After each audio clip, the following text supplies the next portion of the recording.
जवळपास सर्व ज्येष्ठ नेते यांचा समावेश या व्यवस्थापन समितीमध्ये करण्यात आलेला आहे। प्रामुख्यानं नितीनजी गडकरी,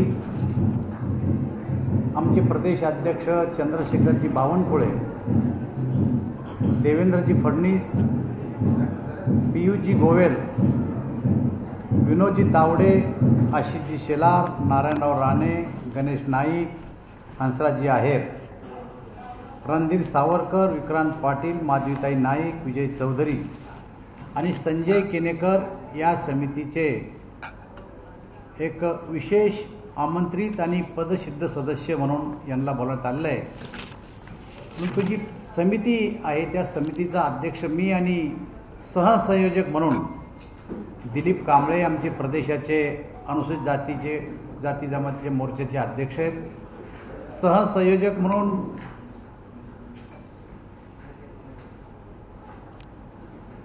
श्रीकांत भारती विधान परिषदेचे आमचे सदस्य आहेत।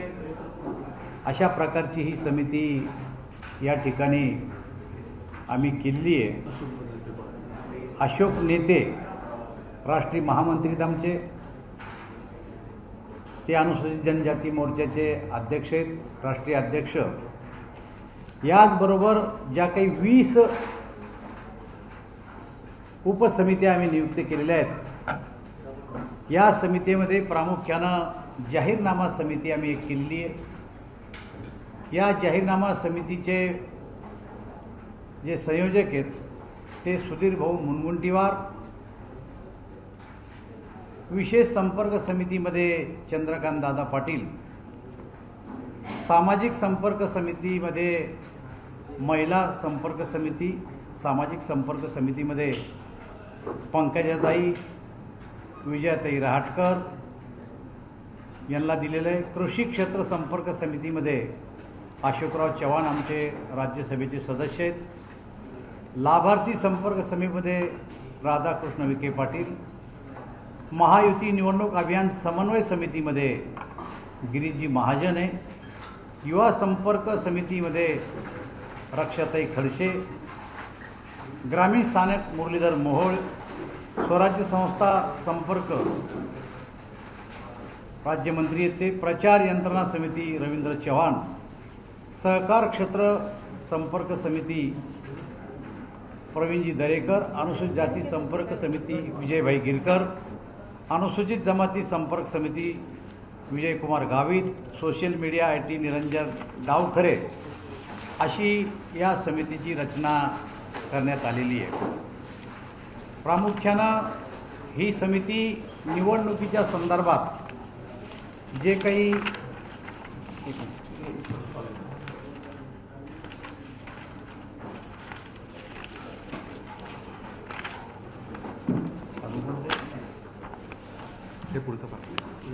हे वाचलेत ना, हे वाचले।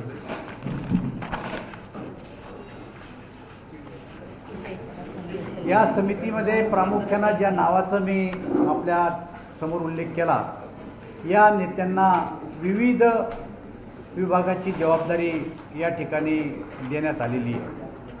पंतप्रधान नरेंद्रभाई मोदी यांच्या सरकारने गेल्या 10 वर्षात जी काही कामगिरी केली आणि त्याच्याच आधारावर 2024च्या निवडणुकीमध्ये पुन्हा तिसऱ्यांदा मोदीचे सरकार पुन्हा सत्तेवर आलेलं आहे। आणि मला असं वाटतं की विधानसभेच्या निवडणुकीमध्ये सुद्धा पुन्हा या राज्यामध्ये भारतीय जनता पार्टी आणि मित्रपक्षाचं सरकार येणार आहे।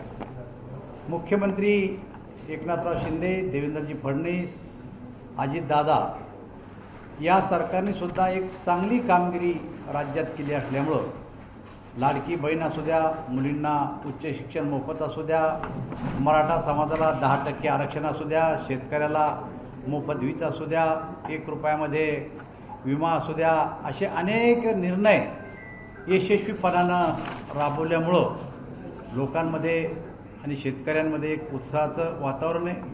राज्यामध्ये एक चांगल्या प्रकारची गुंतवणूक येते। महाराष्ट्राला एक समृद्धी महामार्ग, अटल सेतू, कोस्टल रोड असे एक महत्त्वाचे प्रकल्प महाराष्ट्रात झाल्यामुळं मला असं वाटतं की जनतेला या प्रकल्पाची जाणीव आहे. आमच्या सरकारची कामगिरी प्रभावी व्यवस्थापनाच्या जोरावर आम्ही आगामी विधानसभा जिंकू यामध्ये आमच्या मनामध्ये कुठल्याही प्रकारची शंका नाही. माननीय पंतप्रधान नरेंद्र मोदी यांच्या प्रेरणेने तसंच उपमुख्यमंत्री देवेंद्रजी फडणवीस यांच्या नेतृत्वात आणि प्रदेश अध्यक्ष चंद्रशेखर बावनकुळे यांच्या मार्गदर्शनामध्ये ही निवडणूक समिती काम करणार आहे. प्रदेश निवडणूक प्रभारी म्हणून केंद्राने भूपेंद्रजी यादव आणि सहप्रभारी म्हणून अश्विनी वैष्णव यांचं मार्गदर्शन करण्यासाठी केंद्राने हे दोन नेते महाराष्ट्रामध्ये दिलेले नावाला. आणि म्हणून विधानसभेच्या निवडणुकीच्या बाबतीत प्रत्येक मुद्द्याचा विचार करून आम्ही संघटनात्मक रचना या ठिकाणी केलेली आहे. आज या समितीच्या कामकाजाला प्रामुख्यानं सुरुवात होते. या समितीची प्राथमिक बैठक आज आमच्या जाहीरनामा समितीची प्राथमिक बैठक आज या ठिकाणी बोलवण्यात आली आहे आणि सुधीर भाऊ मुनगंटीवार या समितीचे अध्यक्ष आहेत. आम्ही नागरिकांकडून जाहीरनाम्यामध्ये ज्यांना कोणाला सूचना करायच्या असतील त्यांना सूचना करण्यासाठी आम्ही एक व्हॉट्सअप नंबर, ईमेल आणि त्यासाठी QR कोडसुद्धा आम्ही दिलेला आहे. हा QR कोड हे केल्यास त्या सगळ्या समितीच्या सदस्याचे नावंसुद्धा आपल्याला सगळ्यांना येतील. त्यातून मला असं वाटतं की विविध क्षेत्रातल्या जवळपास 25,000 धुरीणांना आम्ही या ठिकाणी संपर्क साधणार आहे. उपसमित्या व्हॉट्सअप, ईमेलद्वारे संपर्क करून त्यांचीसुद्धा मतं ते जाणून घेणार आहेत. शिक्षक, प्राध्यापक, डॉक्टर, अभियंते, लहान मोठे व्यापारी, उद्योजक, सहकार क्षेत्रातील कार्यकर्ते, कामगार नेते, शेतकरी, बलुतेदार लोक, कलाकार, लेखक, साहित्यिक, सफाई कर्मचाऱ्यापासून तर पोलीस कर्मचाऱ्यापर्यंत सर्वांना या जाहीरनाम्याच्या याच्यामध्ये सूचना करण्यासाठी आम्ही आवाहन केलं आहे. व्हॉट्सअप नंबर दिलेला आहे, ईमेल नंबर दिलेला आहे आणि त्यामुळं सर्व खाजगी क्षेत्रातील कर्मचाऱ्यासह सर्व व्यक्तींचा यामध्ये समावेश होणार आहे. अशा प्रकारे माननीय मोदीच्या संकल्पनेत सबका साथ, सबका विकास, सबका विश्वास, सबका प्रयास या अर्थाने सर्वसमावेशक सर्व घटकाला न्याय देण्याचे काम ही जाहीरनामा समिती करेल असा मला स्वतःला विश्वास आहे. या विधानसभेच्या निवडणुकीमध्ये ज्या मान्यवर महाराष्ट्रातील आणि केंद्रीय नेत्याच्या नावापुढं आम्ही ज्या जबाबदाऱ्या दिलेल्या आहेत ते पुढच्या काळात पूर्णपणानं या समित्याच्या बैठका घेऊन सगळ्यांची मतं जाणून पुढच्या कामाला सुरुवात करतील असा मला स्वतःला विश्वास आहे. एक फोटो एक मिनिट फक्त एक फोटो हे करायचं सगळेच घ्या. दाखवा ना.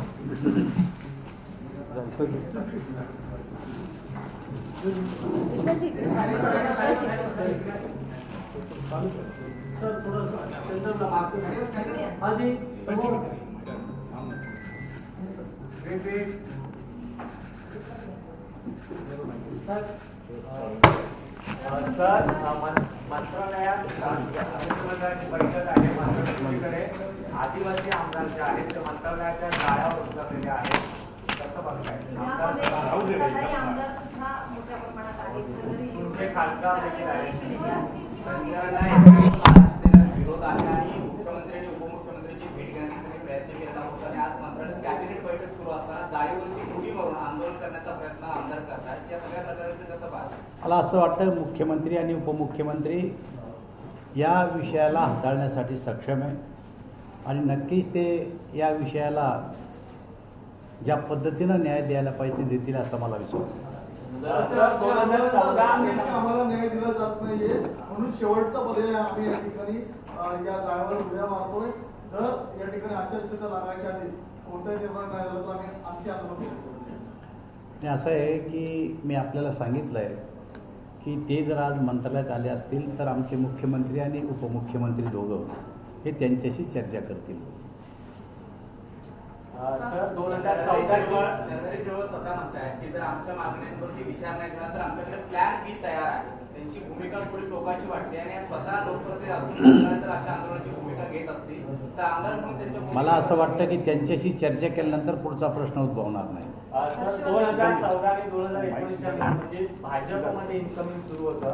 मात्र आता जर बघितलं असेल तर भाजपमधून आउटगोईंग सुरू झालं. हर्षवर्धन पाटील आज शरद पवारांच्या गटात गेलेले आहेत. त्यांनी जाहीर तुम्ही एखादा नेता भाजपमधून जर बाहेर गेला तर त्याची चर्चा करतात. पण थोडं मागं वळून जर आपण बघितलं तर जवळपास शिवसेनेतले 40 आमदार सिटिंग आमदार आणि राष्ट्रवादीतलेच जवळपास 40-42 आमदार हे पक्ष सोडून बाहेर पडलेत. त्याच्याकडे आपण लक्ष दिलं पाहिजे. आमचे तर 1-2 गेलेत त्याची चर्चा होती, पण त्यांचे जवळपास 40 गेलेत बाहेर त्याची चर्चा होत नाही. मला असं वाटतं भारतीय जनता पार्टीचे कोणी फार मंडळी पक्ष सोडून बाहेर जाण्याच्या मनस्थितीत नाही.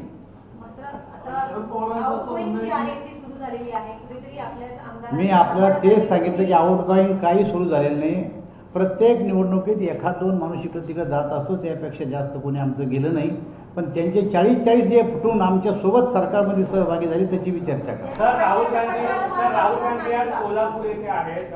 संविधान सन्मान यात्रा ते काढतायत, त्यावर तुमचं आणि सर त्यालाच टाकून की आज पुतळ्याचं देखील अनावरण आहे त्यांच्या हस्ते. सातत्याने सध्या पुतळा पडल्यापासून प्रामुख्यानं राहुल गांधीला संविधान यात्रेत सहभागी होण्याचा मुळीच अधिकार नाही. कारण संविधान हा जो विषय आहे, या संविधानाला जर पायदळी कोणं तुडवलं असेल तर काँग्रेस पक्षानं तुडवलं.